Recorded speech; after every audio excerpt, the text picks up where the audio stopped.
Scotland will bear the brunt of Storm Babet, with heavy rain setting in during Thursday and lasting well into Friday. Several hours of heavy rain really is going to build up, particularly in the east. That's where we have the red warning in place, and is expected to cause significant issues, particularly with flooding. Strong winds will be an added hazard, again, particularly across the east. Gusts of 70 miles an hour that can bring down trees, cause some structural damage, and just exacerbate the problems already being caused by the heavy rain.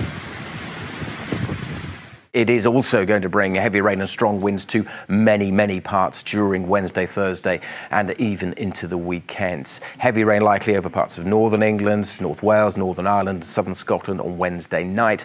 And then we're also concerned about another area of heavy rain coming into the southeast of England during Friday. All the while, the winds will be pretty strong. And again, particularly in the east, on some eastern coast, very lively gusts of wind could create some very large and potentially damaging and dangerous waves, as well as coastal issues.